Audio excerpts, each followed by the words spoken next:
There's at least 2 people in this room, 3 people in this room that have heard about SERCUL. Nobody else?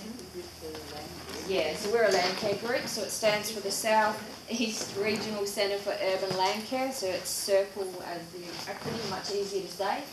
And yeah, we are a Landcare group. We've been around since 2003, based on the Kenwick link in Beckenham. If you ever go along the link, we're in that big old white house, sort of on the left-hand side as you're going into the city. And yeah, we are a Landcare group, so we're like a regional Landcare organisation.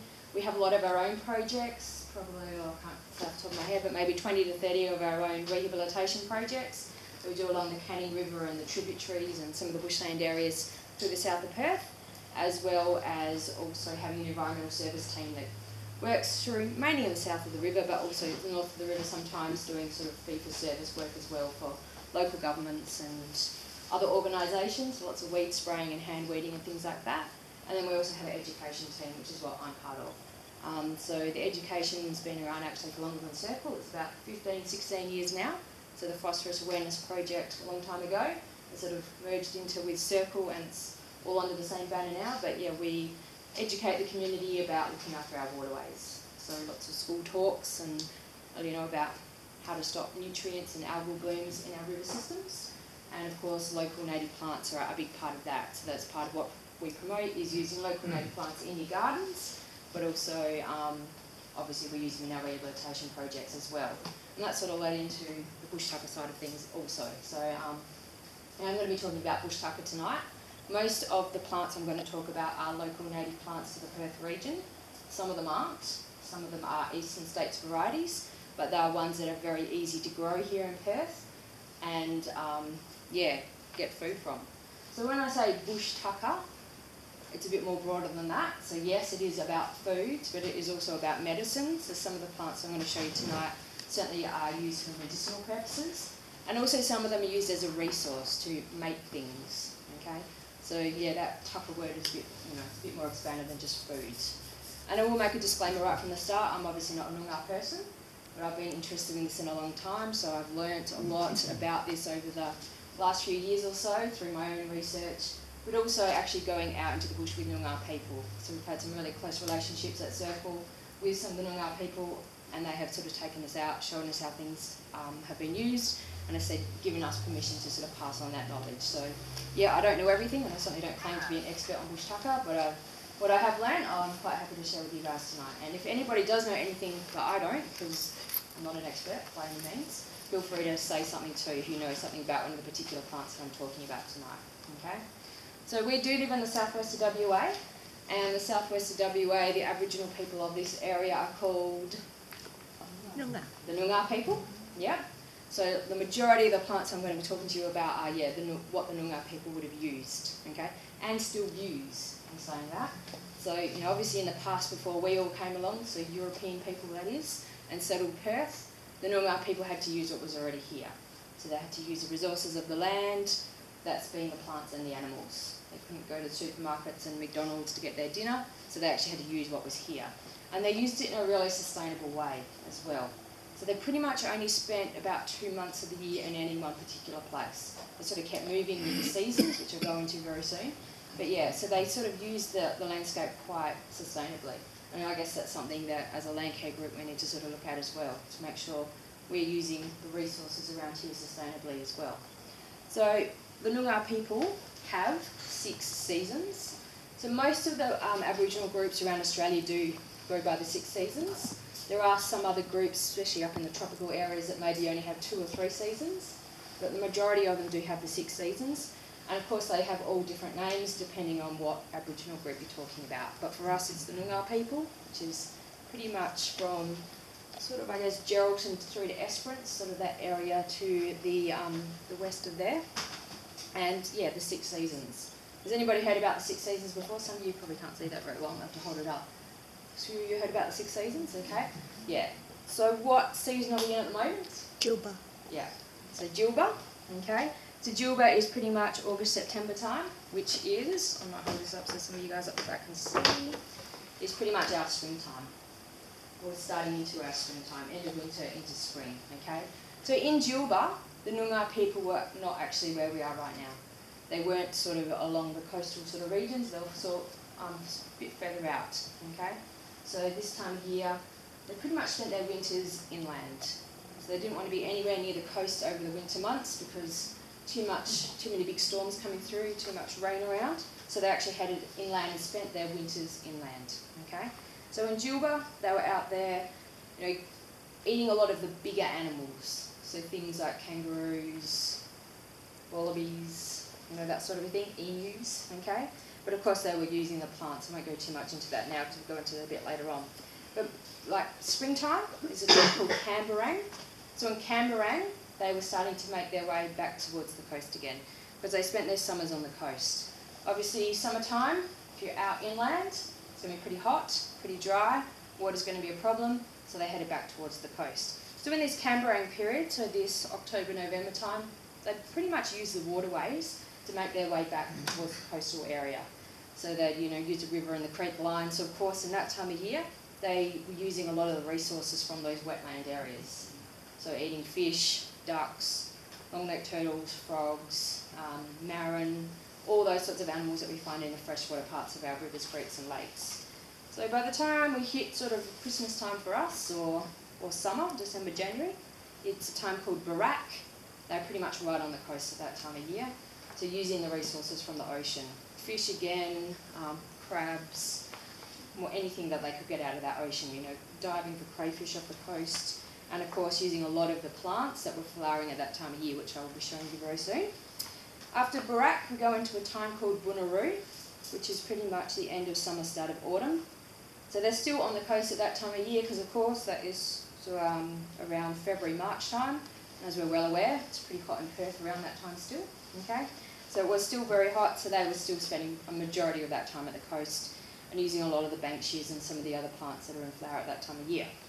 Then we move into autumn, which is a time called Jeon, and at that time of year, that's when they're starting to think about heading back inland again, okay?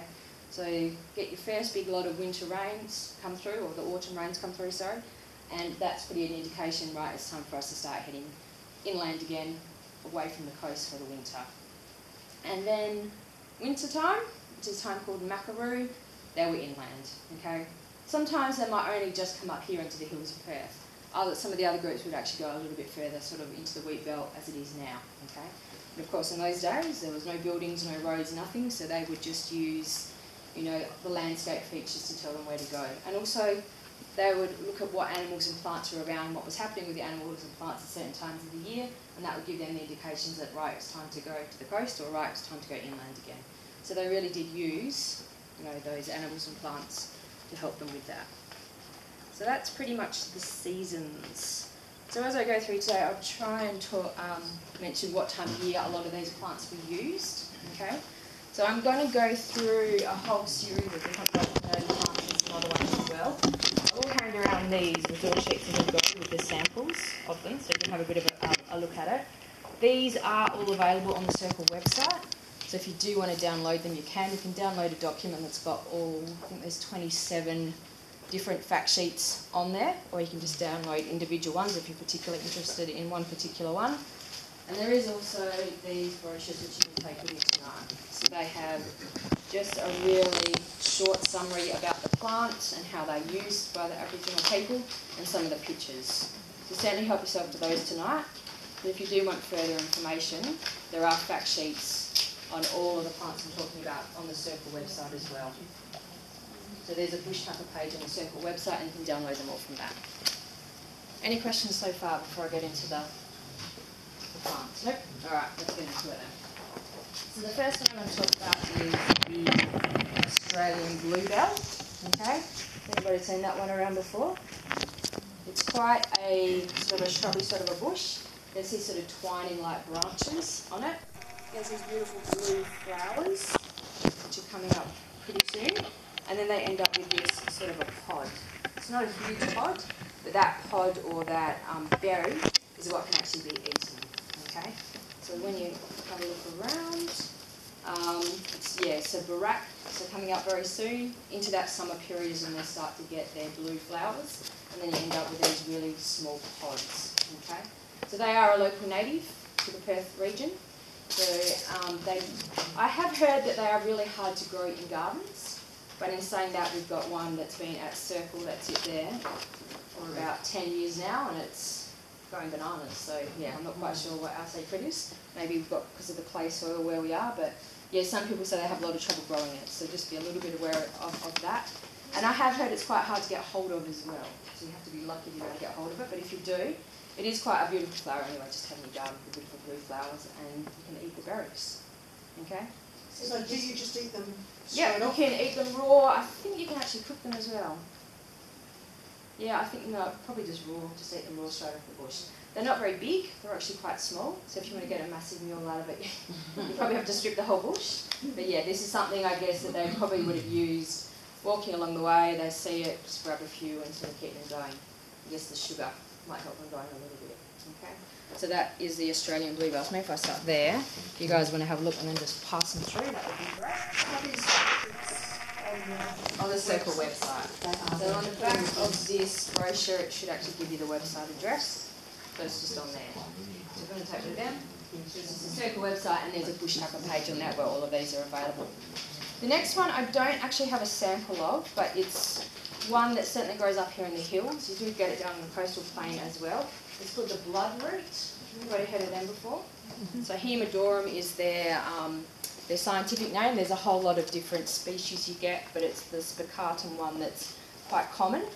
Above the ground, they are really hard to find. I know I've been up in the bushland around here, and it's just this black stem coming out of the ground. You think, oh, okay. But actually, it's the root underneath, which is bright red, that you can actually eat, hence the name, bloodroot. So it's related, not closely I think, but it is related to the kangaroo paws. So it has sort of a bit of a flower head, a bit like a kangaroo paw. So but it's this bit here that you eat. And it's actually really, really peppery. So if you get a chance to try it, do, but just be aware it might actually burn your tongue out. I tried it once, and I only tried a little bit, and yeah, I reckon days later I've still had like this burning sensation. So it is quite peppery. So they did used to use it to sort of add a bit of spice to things, and nowadays, of course, you could use it to add a bit of spice to your food. They do go, just says woodlands and heathlands of southwestern Australia. So I've certainly seen them further out than here. You certainly do get them on the coastal plain. Possibly you could get them, it might be a different species. Could be a different species as well. Yeah, they're not very big, they're actually quite small, and they are very black, and you can hardly, you just walk straight past them, don't even really think much about them, but it's that root underneath. And the Noongar people seem to know where they are, and they quite seek them out. But you can eat them raw, or you can actually cook them as well. Or you can just use them a bit like a herb, how we use chili today, and add them into food to actually make it a bit, give it a bit of spice. And they used to use it for things like diarrhoea, which seems funny to me because if you eat something chili, you think it'll make it even worse. But apparently they used to think, if you use it like dysentery or diarrhoea. So I don't have a sample, but I'll pass that around for you guys to have a bit of a look at that one. Next one is a fairly common plant that we get around the Perth region. Does anybody know the name of that one? It's actually been taken up by the landscapers, and the landscapers seem to use it everywhere nowadays, but it is one of our local native plants. So it's Dianella, so Dianella revoluta, or, it's got a few different common names, but the blueberry lily is the one that seems to be the most common name. So this has got a number of uses as well. So after these, as you can see, it's flowering at the moment. So there was a flower on there, I think it's just shut tonight, but it will be, they are flowering right now. And once this flower has been pollinated, you end up with a berry. So again, you can eat those berries. They are quite well known. And also you can eat the roots. So it has the root system as well. They can sort of be pounded down, and you can actually use those roots for that as well. What do you use them for? Just to eat, really. So you put it into sort of a paste, and I guess you can make it into some sort of a cakey type thing. They used to, pound it, roast it, and then eat it. Yeah. And the other use, of course, is the leaves. So any of those strappy plants that you see around, and we've got quite a few strappy plants in the southwest of WA, how would they use those leaves? For weaving, exactly. So they're quite a thick, sturdy sort of a leaf, and certainly they're really good for weaving and making baskets and things out of. So that one has a number of uses. So you've got your berries, your leaves, and then the leaves are used as well. So pretty much the entire plant. And yeah, they have become quite a popular landscaping sort of a plant. You see them pretty much everywhere nowadays. So the next one is not a WA native. No. It's falling apart, but that's alright. I'm sure we've all seen bottle brushes around the place. So we do have some local native bottle brushes to Western Australia, but there's none really from the Perth region in that callistemon family anyway. So callistemons are well known around Australia, the bottle brush. I'm sure we've all seen them. They're quite often used as street trees here and of course in parks and gardens as well. But the use for them is really just their flower, okay? So this flower is looking like it's coming to its end. But what you can do is you can just come up to the flower and just suck straight on it. And why would you do that? Yeah, to get the nectar off there, so that's that sweetness that they were trying to get. Or the other thing they could use it for is they'd get this flower, they'd soak it in water, and you pretty much end up with a cordial type of a drink. If you left it a bit longer, what are you going to end up with? Just Alcohol, exactly. So they'd actually ferment it down and make alcohol out of it. I've never tried it. I'm going to have to try it one day, get some bottle brushes and give it a go. Any sort of bottle brush? Any sort of bottle brush, and there's actually quite a few other plants I'm about to talk about very soon, which you can do the same thing. Don't know how nice it would taste, but yeah, I'll have to give it a go myself and actually see what it tastes like. But yeah, bottle brushes are, you know, pretty much a small tree to quite a large tree really. They do grow pretty well here in WA, but they are not a local native. So if you are after one of the local native species, we've got some other ones which do similar things that I'll show you very soon. So that's the bottle brush, which is all falling to pieces by the looks. Yes. Up in the Kimberley, there's a bottle brush that's about that long. Yep. And you give it a shake and you'll almost get a teaspoon of nectar out of it. Yep. And, hence why they use... Up round Exmouth, there's a smaller one. And what you do, you flick the flower, Yep. get the ants off it, Yes. and then suck the nectar off it. Yep. And then you can leave the flower to keep growing. Ah, okay. So it just will keep going. 5 or 6 of those on an empty stomach Enough to keep you a going. real charge. A bit of energy. You can feel Which the... is how they would have used them, to get their energy levels back up. Yeah, for the sugar. So the WA version of what we've just been talking about is really the banksias. So there is around about 70 to 80 species of banksias in Australia. We are lucky in the southwest of WA to have about 50 to 60 of those. So the majority of the banksias from Australia come from the southwest of WA. And just as I've talked about with the bottle brush, they can go up to the flower, just suck straight on the flower and get the nectar off, or make your cordials and your hot drinks out of it. I think I bought one banksia that's flowered. The majority of our banksias do flower over the summer months, sort of in that barack sort of a time. But there are some other ones which do flower. This one's been flowering at our work now since probably June actually. So it's been around for a while. So we do have ones at all different times of the year. But all of them have got the same properties. Yep, you can suck on the actual nectar or make your drinks out of it. So that was certainly one use for it. One of the major uses though for some of the bigger species of banksia, like the bull banksias, is the seed cone. Okay. So once that flower has died off, you end up with that. Okay. So you can see where all those openings are. That's where the seeds are inside. So the flower's been pollinated, the seeds have fallen out, and hopefully new banksias are growing.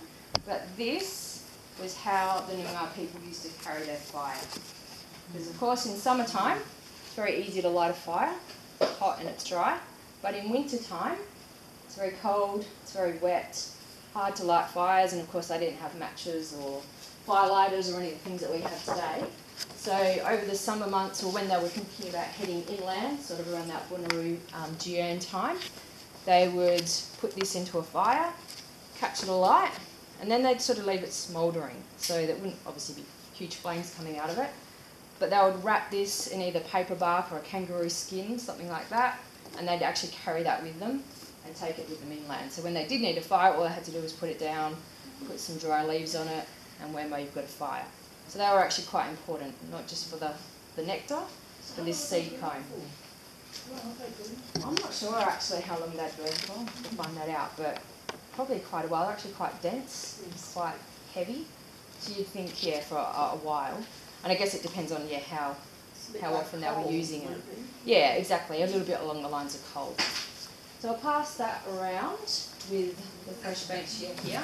But yeah, coming up in the next few months, you'll start to see a lot of our banksia, especially the bigger species like the Manzesii and the Grandis, actually starting to have their flowers. And they do have quite beautiful flowers.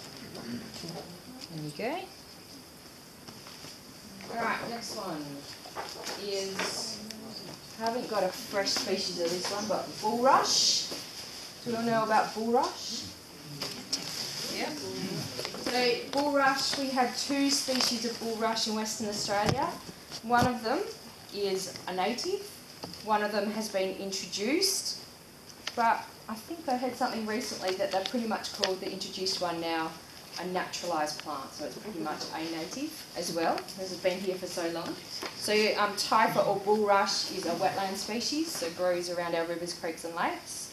The local one has, the leaves are a lot thinner than the weed variety, and the seed heads here are actually a lot longer and thinner as well. But even when they're side by side, they're quite hard to tell apart, hence why I think they've just given up and call them all a native, pretty much. So it's Typha dominagensis that is the native version, and Typha orientalis is the weed variety, but yeah, pretty much the same thing now. But they had actually quite a lot of different uses. So at the base of the leaf shaft, so where the leaves actually go into the ground, there's sort of a white fleshy bit down the bottom there. So that part of the bulrush they could actually eat. That was used quite a lot. The roots were also used, so they pull them up and they get the roots and then sort of pound the roots down. It had sort of like rhizomes on it, which they could pound down, sort of make into a paste, and then they sort of roast that as well. And the flower spikes were even eaten, not once they get all that with all that fluffy stuff on it, but the sort of the new flower spikes were quite often eaten raw as well. So pretty much the whole plant was used, as well as the actual leaves themselves. Again, it's one of those strappy plants, so you can make things out of it. I don't even think I've got the passing around, but yeah, you've probably all seen bulrushes around before, yes? You ever go to a river, creek or lake, it's quite often, you'll see a bulrush. So they were used, in a number of different ways. Another one which I don't have a sample of, but I think everybody would know the name of this tree. Yeah, so the WA Christmas tree. So this was one of the trees, I guess, that would give a really good indication to the Noongar people that, it was going to start getting too hot pretty soon, because they start flowering just before it does get really quite hot. Now, they had a number of different uses as well. So their roots were also edible. They had sort of edible suckers coming off their roots, which they could dig up and actually eat them. I think they ate them raw. They were quite sort of juicy, so they could just eat them straight like that, but they were quite bitter. Again, you've got your flowers, and how do we use flowers? You can suck on them, or you make your cordials and your alcohols out of them again, because they do have a lot of sugar in them. But one of the big uses for these sorts of trees was their trunk. So they'd actually cut bits of the wood out of their trunk to make shields and canoes and spears and all that sort of stuff out of the actual plant itself. So Christmas trees are quite a special tree. Does anybody know why they're special?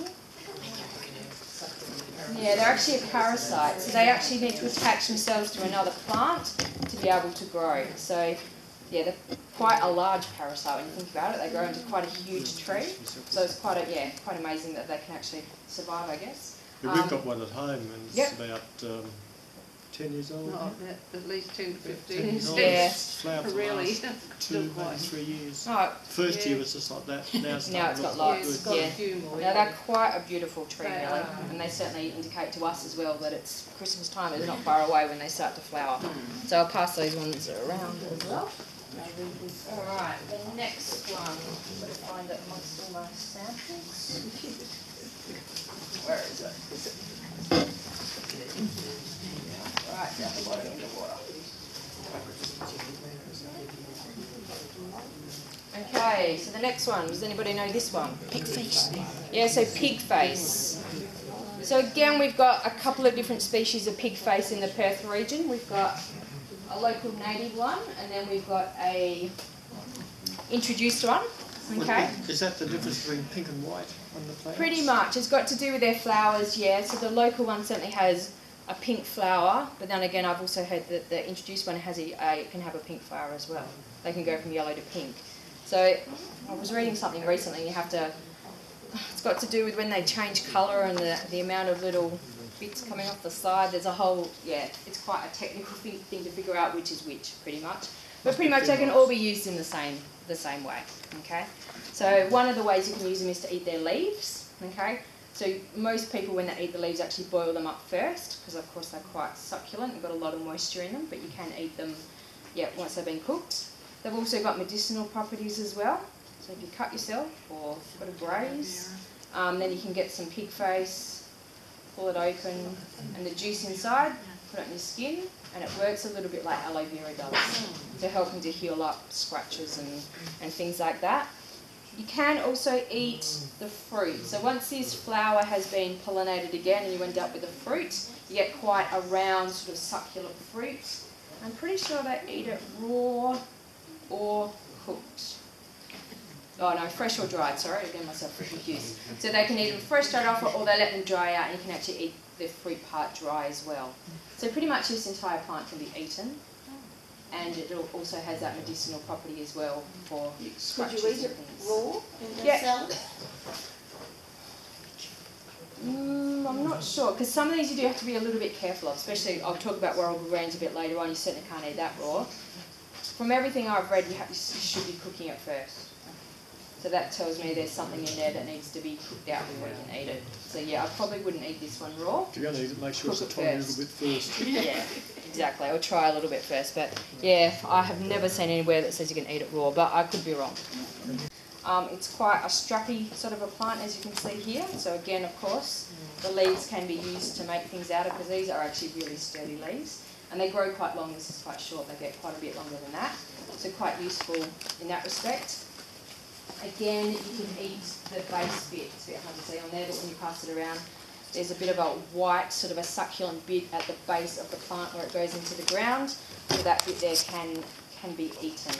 But yeah, the main use is these leaves. Really quite useful to make things out of. I'll pass that one around. The whole leaf, or just the vein down the middle? Not the whole thing. Well, I guess if you wanted to cut it into bits too and make it smaller. I have seen some Noongar people do that, so they've sort of cut them and then used it to plait things. And I'll pass around the seed head as well, so that's sort of a dried seed head, but it's a brown colour anyway, that's just the dried version of it.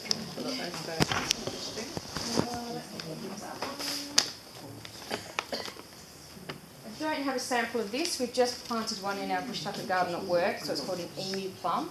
It is one of our local native ones around here. It grows into sort of a fairly small bush, I guess, but it has these large berries that grow on it. Apparently they don't taste that great, but they are quite a large berry, so I guess that was, you know, some of the other berries we've been talking about have been quite small today. So because this is quite a large one, I guess this is one they probably seeked out quite a lot. Yeah, it's pretty much just the large flavourless fruit can be eaten. So, yeah. It must have some nutritional value of some sort. Okay, this is a very well-known one. Probably all seen one of these somewhere along the way. So grass trees have actually got quite a number of uses. They're probably the plant that has the most uses of all. So they get flowering spikes. So they get a really sort of a better picture than that, no? They get these really long flowering spikes which will be coming up sort of soonish over the summer months, which is covered in those tiny white flowers. So the Noongar people used to look through those spikes, and they used to pull grubs out of them and eat the grubs out of them for starters. They would also use the flowers as well. And there was sort of a gum that would come from these spikes, which they would use to make sort of paste type things out of. And of course, again, using the flowers for sweetness to make drinks and things from. They would also use part of these, because this is the part of a flowering spike. This is probably only a tenth of the entire thing. It was huge. And you can see in the middle, it's actually quite woody and quite hard. So they could actually use them as spears or spear shafts to put things onto. Because, you know, these can be like 2 to 3 metres long, some of them. So they're pretty long and they are quite sturdy. When I do pass this around, just be a little bit careful. All these seed pods here are open and they're actually really sharp. So just be a little bit gentle when you pass it around. I'll start passing that one around now. This is what they commonly known as black boy, isn't it? Yeah, it used to be called a black boy, but politically correct now we call them grass trees. Yeah. What's the difference between the black boy and the black gin as in food? They're both exactly the same except a slightly different plant, aren't they? The which one, sorry? They'd be both the same for food except for a slightly different plant, isn't it? Black boy and the black gin? I don't know. Is that another type? There's a few different types of xantharias around. Maybe it's one of the It's just the Kinyar seed ones. pod is slightly different on it. Yeah. Or You can the answer black that. gin, there's a few black gin plants up the top of Urch Road where you get to Coventry, and instead of having a long spear, it's got a short stem with a flower like an onion plant. so that's like But the Kinyar. Yeah, there's a couple of different species of grass trees, Yeah. so it could just be two different species, two different types. Also, they're good for witchy grubs. That as Yeah, well. exactly. So, for around here, it's more bardy grubs that they would pull out. Yep. But yeah, certainly those flower spears have got lots of grubs in it, so they would certainly be going through them trying to find the grubs, as well as using all the flowers. They would use, I don't have very good leaves with me at the moment, but I'm sure you've all seen leaves on a grass tree. But they would actually use the leaves once they've sort of dried off like this as a torch, because they're quite sturdy again. So you get your you sort of hold it and they use it a bit like a torch. And even the flower stem, like a chunk like that, they would use it a bit like how they'd use those banksia cones before to carry their fire around as well. Because yeah, some of them do get quite tall and quite thick. Also down in the south, we get the big, long, tall ones rather than the stumpy ones. They use them in stables for floors. Oh, okay. Haven't heard that Very before. tough, and they just last. Well, as you see with that one, once all those spiky bits on the outside are gone, that core I'm bit talking is about really... the main body plant. Oh, the main body of the plant. Yeah. Oh, yeah, the actual bark. Yeah. The The main body plant, because down south Yes. they grow very, very tall, you know. Yeah, they do. Yeah, so that plant, I've got some of the parts that make up them here. They actually break down into bits like that. But yeah, the wood part And also they're can good be... to burn as well. They burn quite well. Yep, they do burn quite well. And also from this trunk sort of bit here is where they used to get the, it's like a gum that they would mix with kangaroo poo and charcoal to make a glue as well. So the gum part has got sort of really strong properties. They used to bond their spears to bond, with yep, that. exactly. So they have their spear and it use it a bit like a glue to stick things together. Yeah. So I'll pass those around as well. That's part of the actual trunk of the grass tree. You get So quite yeah, a few. grass trees are used in quite a few different ways. It's probably one of our most useful plants.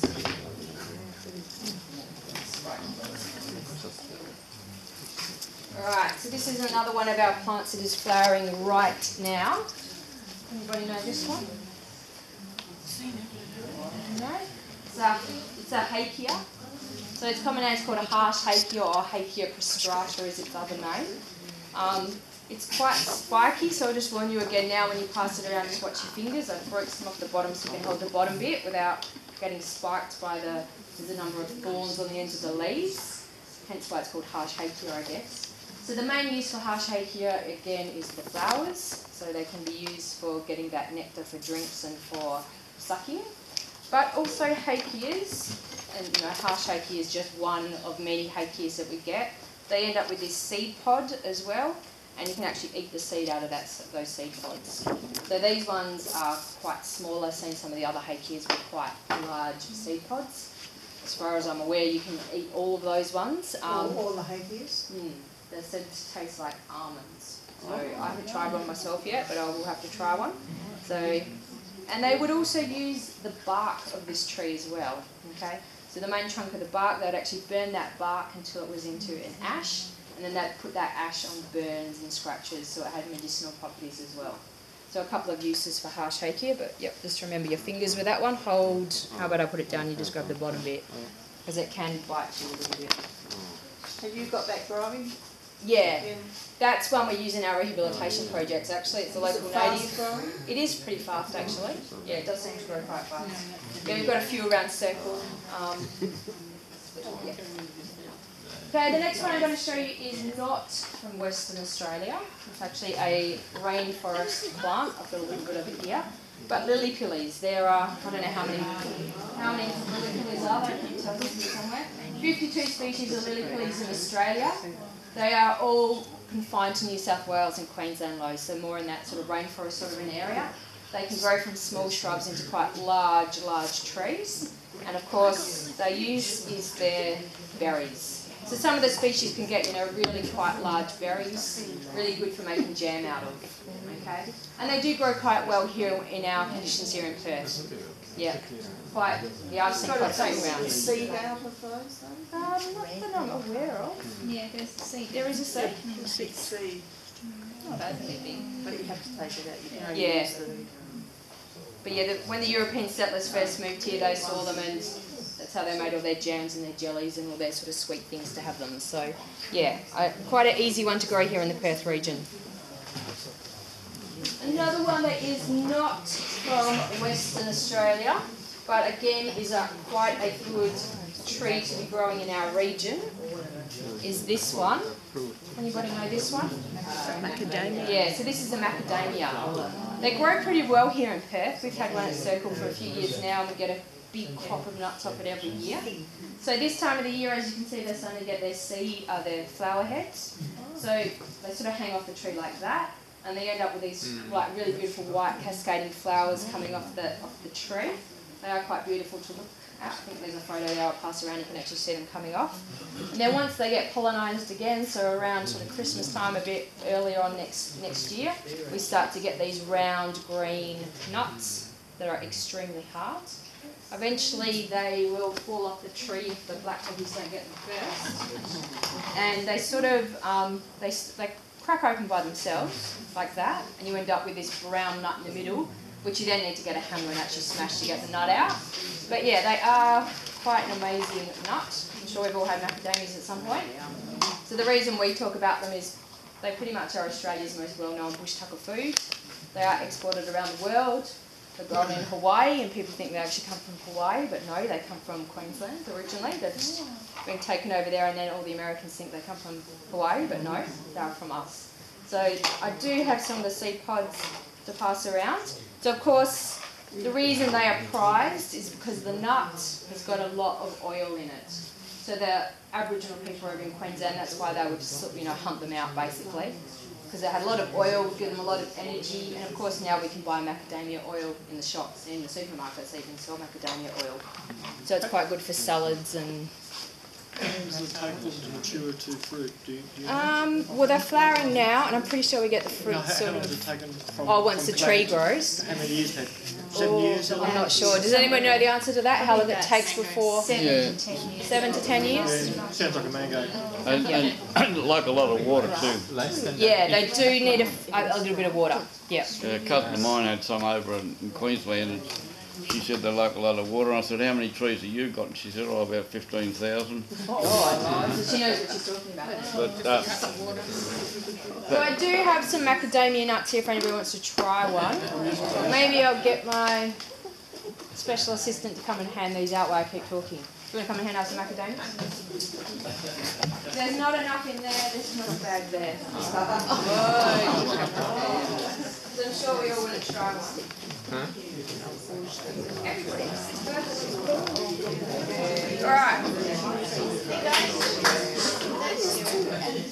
Okay, so that's the macadamia. Like I was saying, not a local native, but certainly one that is, pretty popular and quite easy to grow in the Perth region.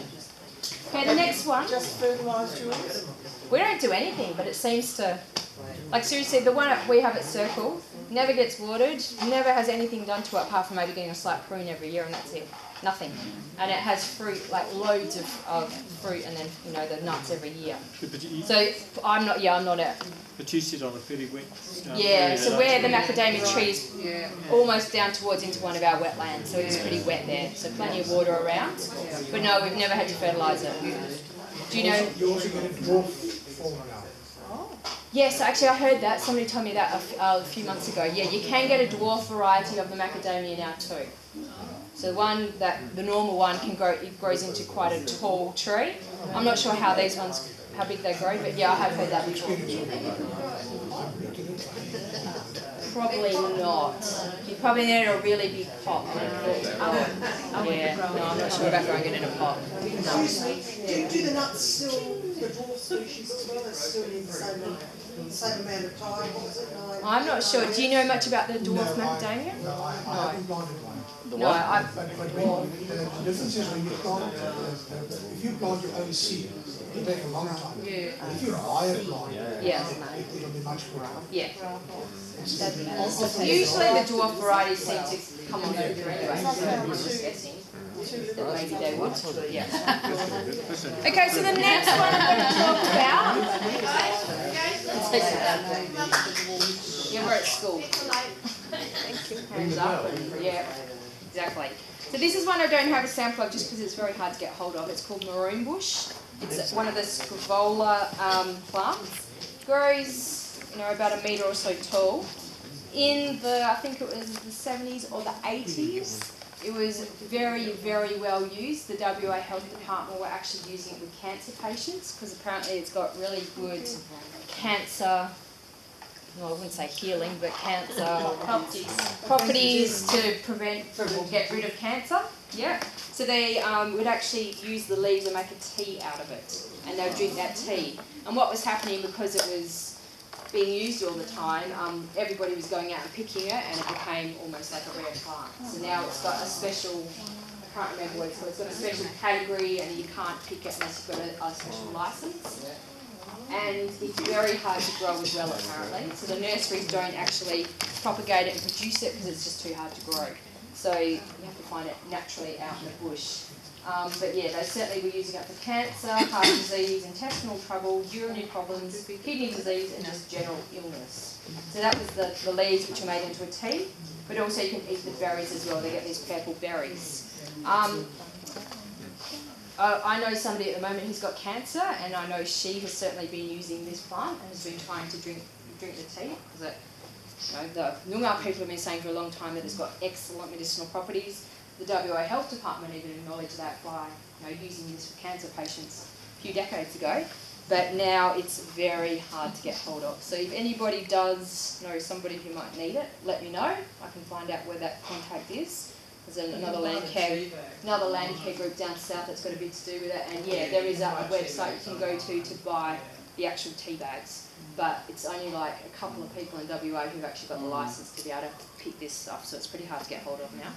But apparently, there's something good about it. Grow or just? Well, the nursery, because I rang a few nurseries to ask about if we could get one, because people were interested in it, but yeah, they just said it's really hard to propagate.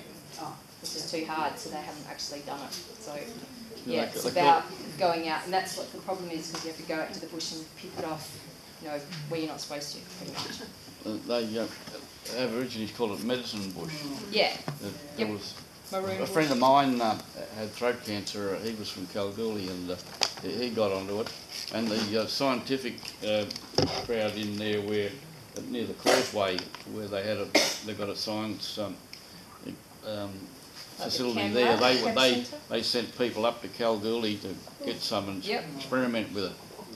Because there was a story about a Aborigine who escaped from prison, and when they caught him up, the supervisor said, "Oh, what happened about your throat cancer?"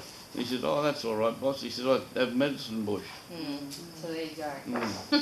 Yeah, so there's lots of documented cases of people having this and recovering. It's I'm not sure how stuff. true it is. Apparently it's awful stuff to drink. You got a couple of glasses a day, Yeah, I think the friend who's doing it at the moment, she drinks a fair bit of it. Yeah. And I don't think it's exactly cheap either, but I guess if it wouldn't. might save your life, then you're going to try something, aren't you? The next one is The next one is a fairly well-known plant around the Perth region. Yep, so this is the marri tree. It's not the best looking marri tree in the world, but yeah, it had nuts in it. So marris are quite a large tree, okay? They are obviously well known for their honky nuts, okay? So at this time of the year, as you can see, the nuts are actually on the tree. So earlier on in the year, they had all their flowers out, sort of probably autumn time, a bit before autumn. Now they've got the actual gum nuts on the tree. And very soon these gum nuts will start to turn brown. And on the green ones on here at the moment, we've actually got a cap on the top of them, so you can't actually see into them. But soon that cap will go away, and inside of there is a whole heap of seeds. So the Noongar people used to collect the seeds, sort of shake them out, and they'd pound them down to make a flour out of it, to make dampers and etc., etc. So they certainly use, whoops, the seeds from the marrow tree. But So what? any Yep. gum nut, you can do that with, or does it have to Well, be that's, married? I would have thought probably most of the gum nuts you can do that with. Yeah, certainly the marrow is well known for doing that, but yeah, I would say pretty much most of them. So again, you've got your flowers which you can pick off and soak and eat and make your drinks out of. But one of the main uses of the marrow tree is the sap. I'll just give you that, maybe that will be easier. So the sap on the gum tree, if you ever go up to a marrow tree and look at its bark, you quite often see this red sap running down the tree. It looks like it's bleeding. Okay, that red sap is, again, like medicinal gold, pretty much. So this is some dried sap. But the Noongar people used to get this, mix it with water, and they'd drink it if they had a sore stomach or diarrhoea or weren't feeling too good, so they could actually drink it. Or they would get it and they'd make it more into a paste. And then if they have a cut or a burn or a scratch or whatever, they put it on their skin, it would help to heal it. So it's got really, really good medicinal properties as well. So I'll pass that. This is obviously dried. Probably better if you had fresh sap straight off the tree, but even that dried sap, I'm sure you'd be able to get some sort of a use out of it. Yeah, it's a resin, exactly. Crush it up in So a good for powder. rashes and eczema and all that sort of stuff. Crush it up in a powder and sprinkle it on Yep. cuts. Yep. So yeah, it's... Have you heard of manna gum? Yes, manna. Yeah, Yep. it's the silver, Yep. yellowy, golden. Yeah, you probably find a lot of the sort of eucalyptus trees, their sap has got some sort of medicinal property. And of course, eucalyptus trees itself, of course, have got eucalyptus, the oil, which we all know about eucalyptus oil and how good that is for respiratory and also for cleaning even. Eucalyptus is very good for cleaning and sort of antibacterial properties. How would you get the oil out of the leaves? They just distill it.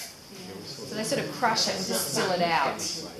Probably not, no. It's probably something that's happened more since we've been around and we've started using our machinery to get the oil out of them. Yeah. Another one I don't have a sample of, but it's one of our sort of a smaller, quite pretty little plants that we get through our bushland areas, milkmaids. Okay? So again, they're a plant that doesn't really look like much, but once they get their sort of white flowers come out, they are quite nice to look at. But what they have is they have like almost like a potato or a tuber as part of their root system, and it's that tuber that you can actually eat again. So dig it up. Of course, you're going to kill the plant though, and they sort of would grind that down, and it tastes a little bit like a succulent potato. Apparently, I've never tried it, but yeah, a bit like a potato. So if you see milkmaids around, it's another one of those ones with all their sort of tubers underneath that you can use. Okay, another one that's not from Perth as such, but certainly would have been used by the Aboriginal people out in the goldfields. Maybe some of the Noongar people, because some of the Noongar people did go, a fair way inland to get away from the coast for the winter time. They would come across saltbush. So there's many different species of saltbush. We also get saltbush at the beaches here actually, but just a different type of a species. Some of the saltbushes you can eat the berries, especially the coastal ones that we get along our sort of in the sand dunes. You can eat the berries. But for this one, which is old man saltbush, which is all through the goldfields region, all through sort of the eastern wheat belt, it's all about the leaves. Okay, so the leaves you can pretty much use almost like spinach. So you can use them fresh in a salad, just eat them straight off the bush. You can also cook them up as well. They have also can be used a bit like a herb. So crunch it up, put it on your lamb. We'd use it on lamb, obviously they wouldn't have then, but they used to use it on sort of kangaroos and emus. So they'd kill a kangaroo and they'd skin it, and before they'd cook it, they'd actually wrap it in saltbush and then put it on the fire, because the saltbush would help to tenderise the meat. I heard they're using the sheep eating now, they're salty. Yes, I've heard that as well. I cooked it with some lamb a little while ago and you can taste it, but now they're actually feeding sheep saltbush, and then the actual meat from the sheep or the lamb has that salty sort of a flavour, apparently. Have you tried it? Yeah. But you can just use saltbush like a herb and just use it on a lamb roast if you wanted to. I've done that and it actually tasted quite nice. But they would also use it to put in damper as well. So as a herb in damper to give their dampers a bit of a different flavour. So the leaves actually had quite a few different uses. The branches were also used. It's has lots of branches on these plants, and they would use them in their fires, but also as windbreaks as well. So that was quite a sort of a versatile plant. I'll pass it around. And I do have some saltbush. So we grow some saltbush in our Bushtucker garden at work. If you were to eat this from a plant out in the goldfields, the leaves would be pretty much white and they taste really, really salty. This is growing in Perth soil, which isn't as salty, so you're going to get a little bit of that flavour, but it's not as salty as if you get it out in the goldfield. So I will pass this around. If you want to have a try, do. I would recommend to try probably one of the smaller leaves, okay, because our stomachs aren't quite used to these. So put it in, stuck on it first and get a bit of the salty flavour. You can chew it and eat it.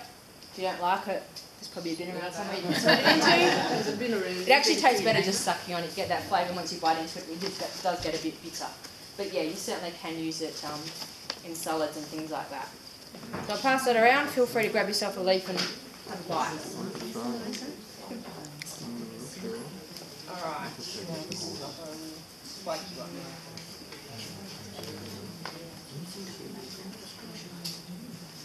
Okay, so these are pretty much our version of a bottle brush. So this is Calathemnus. There's quite a few species of Calathemnus in the Perth region. And yeah, they're our closest thing to a bottle brush pretty much. So there is the one-sided bottle brush, which is this one, because it has it on one side. And then we have the other species, which is, I always get confused. One of them Sanguines, one of them is Quadrifotis. So Quadrifotis is this one, which is the one-sided bottle brush. And then there's one called Sanguines, which gets a bigger flower. And then there's one you get up here in the hills. It's like mousies or something. Does anybody know that one? No? You find it around Ellsbrook Valley. It's a Calathemnus, but it's a different species. But pretty much, it's the flower again. So using that flower to suck on or to put in water to make your cordials and your drinks. This one here is actually quite spiky. So I have pulled some leaves off so you can put your fingers there to hold it. Because yeah, it does have quite a few spikes on it. So again, I'll put it down and I'll let you pick up that bit where there is no spikes. The Sanguines, the other species, is actually a lot softer. So if you wanted to have something like this in your garden and you've got animals or small children around, you might want to go for the other species, not this one, because this is quite spiky. Right, next up is this one. Yes, so another one of our really quite well-known Bushtucker plants. So condongs are found right from the coast all the way through inland. I've seen them past Triandrus, quite a fair way out. The ones on the coast tend to be a bit sort of shorter and smaller than the ones inland. This is one of the ones from inland, which is quite a huge tree. Okay, this time of year they have got the fruit on them. So they start off with a flower head a bit like that, and then they get the green fruit, round green fruit, a bit like a macadamia really. But this time of year they're starting to go red, which means they're ready to be picked. Okay, so condongs, the actual fruit itself, it's only got like a really thin layer of fruit on the outside of that really quite large seed. So some of their seeds, are quite huge. So the seeds themselves have been used for a long time, like jewellery. Okay, you can actually use to treat diseases introduced by European settlements. I'm not quite sure what that means. Is that also parasitic? Yes, so condongs and sandalwoods are related, and they both do have some parasitic. Can you grow those condongs around Perth? You can, but they're very hard. I've tried to grow one at SERCUL and I did not succeed because you need a host. Apparently acacias are a really good host, so if you can get a wattle close by, or even native grasses I've heard. Some of the grasses are quite good for the condogs to attach themselves to. Yeah, no, I've tried once and I'm hoping to try again soon, but yeah, they are a little bit hard to grow. But if you could get one to grow, then they're fantastic to have around. What soils do I think they grow in a variety of soils. It says here, temperate sandhills and spinifex plains, near watercourses and salt lakes, and in mulga country of inland Australia. So pretty much sandy soils by the sound of it. Because you do find them on the coast, which of course is quite sandy. When you get into South Australia on the after crossing the Nullarbor, they grow along the side of the road there. Yep, they do. And we had them on our place in New South Wales. Yep, they're actually found all over Australia pretty much. Yeah. But yeah, some of them are right on the coast, some of them are like more in those sort of inland areas, and some are really dry areas where you think, surprised they're even here. How long can you keep the nuts for for the seed inside the plant? I'm not sure actually. Well, some of these I've nuts got I've had some for quite a about few 20 years. years old. Yeah, and I know other people that have had seeds sitting in, you know, containers for years and years and years and years. As to whether the seed is still viable to grow it, probably not. But you can probably, I'm assuming you can still eat it. Best crack it open and have a look at one and then see what it looks like. Yeah. If it's all dried out and mouldy, then yeah, I probably wouldn't be eating it or trying to grow it. But yeah, people have them and had around for a long time. Yes, well that's the thing, they were used for lots of different things, exactly. But jewellery was certainly one that they were certainly used for. Chinese checkers. Chinese checkers, all sorts of things, yeah, marbles, exactly right. I'm not sure if he's ready with it or not. Are you ready? Alright, so Dave's going to come around now with some condong jam for you to try. So while I finish off, he'll just come around. If you want one, just grab one. So another one that we get around the Perth region, and also we get wattles, of course, all over Australia, but the red-eyed wattle is one of the ones we get here in the Perth region, more near the coastal sort of an area. They get the seed pods here, which open up, as do a lot of our acacias or wattles, and it's the seed pods that were sort of eaten. So these ones have dried off, but when they're fresh, they're sort of that reddy orangey colour for the red-eyed wattle. But of course, there's hundreds of different wattle species around the place. But yeah, the seed pod is certainly one of the ones that we use the most. For these ones as well, they do get a lot of barty grubs in them, so they'll be going through the trunks and the leaves looking for barty grubs and eating those barty grubs. And they were also using the green seed pods, would get like a sticky sort of a juice that would come out of it when these were still green. These are obviously now very brown. And they'd actually use that a bit like a natural sunscreen. So they can put it on their skin and sort of help it to protect their skin, but not when they're like this. They need to be green straight off the bush. So that's just the red-eyed wattle. I'm not sure if all wattles can do that, but certainly all wattles you can use the seeds. Wattle seeds are quite readily available nowadays to add into your cooking and things. So yep, that's wattles. A couple more to go. So this is another one of our creepers that we get around the Perth region. Does anybody know this one? Scarlet runner. Yep, scarlet runner or running postman's another common name it's called. So it's Canadia Prostrata, which is its scientific name. So this time of year, as you can see, it's starting to get these sort of beautiful red flowers. This one's looking a bit limp since I picked it this afternoon, but they get a beautiful sort of red flower. And they were basically eaten a bit like a lolly. Pick it off the bush and just eat it. So there's your sugar hit again. So they seem to like their sugar hits. Really? It is a bit like a pea flower, but you know, this is one of the Canadian species. So yeah, pea plants I wouldn't be going off and eating the flowers, exactly right. I'll be back. Yeah, this one's quite safe to eat, just the flower. This one too, they would take the leaves and they'd actually make a tea out of it. So there's not many plants around the sort of the Perth region that you can make tea out of, but this is certainly one. So yep, get the leaves, put them in some water and make a tea out of it.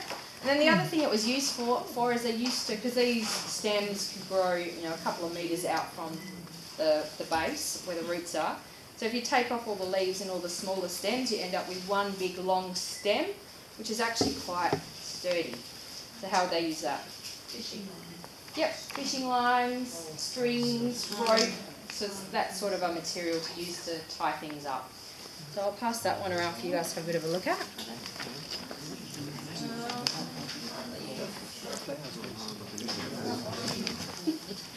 So I don't have one of these either, but fringe lilies are all over the place. We've probably all seen a fringe lily at some point in our bushland areas. Quite a beautiful plant.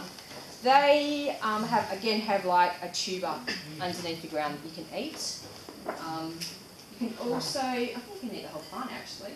Yeah, the stems and flowers are also edible, so you can eat the flowers and you can eat the stems.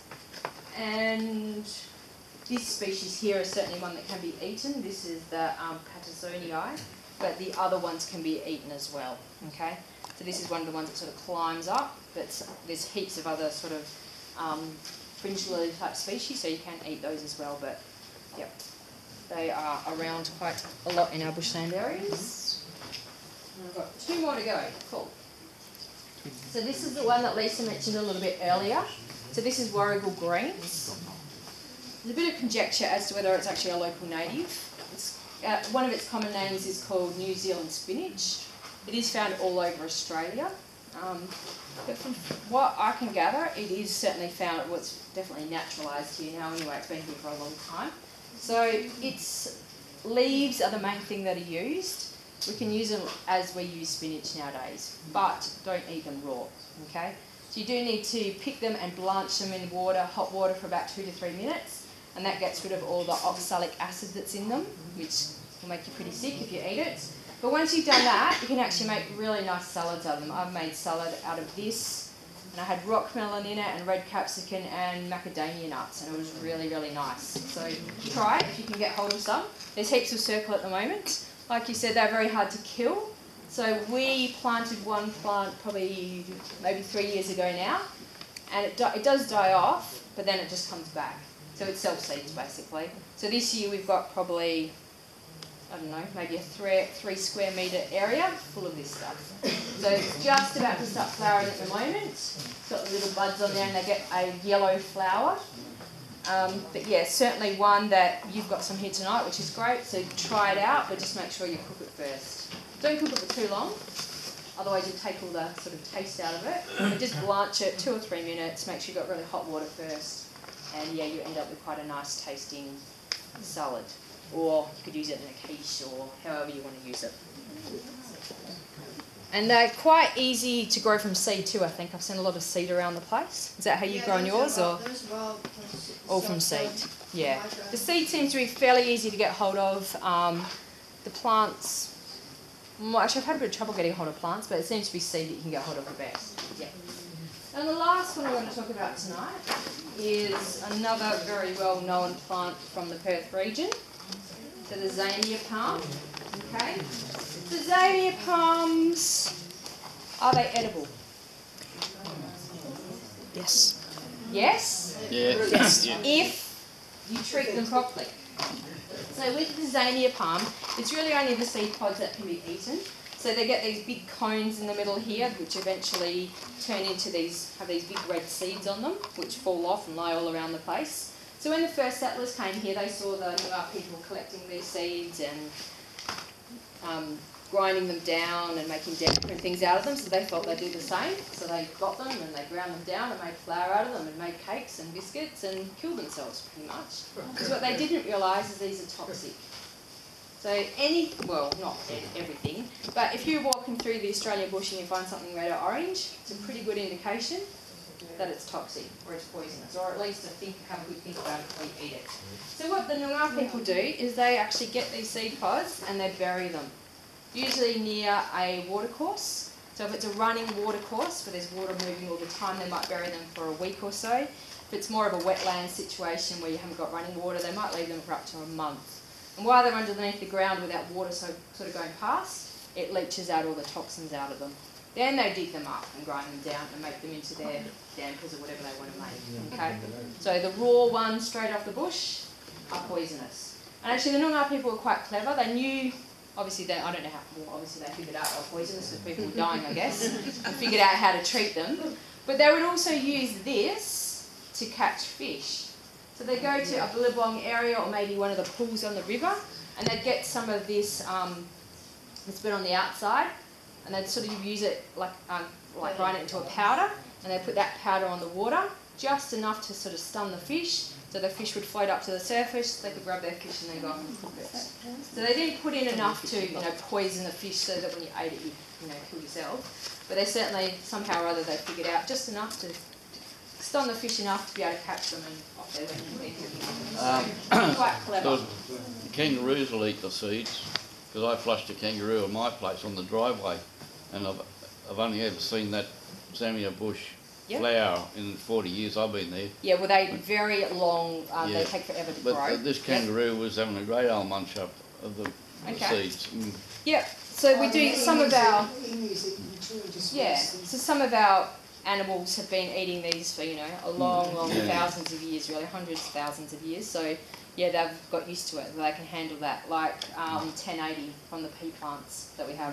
We were saying before, don't eat pea plants, because yes, they are poisonous. So our local native animals, they can eat them, but we use them now to put into fox baits and cat baits and dog baits, and it kills our domestic pets because they're not used to the poison in those pea plants. So the same sort of thing would be happening with this. Yep. We had trouble with the cows eating that and they gave them rickets. Yeah, that's okay. right. Yeah, Broke them Yep. right off. yeah. Yep. They weren't too happy. So that's pretty much it from me. So I went through quite a lot tonight, so your probably heads are spinning. But like I said before, all of the information I've pretty much gone through is on the SERCUL website if you do want to download those fact sheets we've been passing around. Yeah, that's always a good question. So Australian Native Nursery Group in Oakford have got some local, well they've certainly got local native plants, but they've got some Bushtucker plants. A place in North Fremantle is probably your best place to go to for Bushtucker plants. They really only deal with the West Australian native ones, so if you want a macadamia, don't go there. But yeah, a place in North Fremantle are very good for their selections. A pace, A-P-A-C-E, they're on Johanna Street in North Fremantle. So basically directly across the river from, what's that pub called? The Left Bank. The Left Bank. Straight across from the Left Bank, on the other side of the river. Yeah. So they'll be worth going to for just all your local natives as well. Okay. Xantheria have got some Bushtucker plants.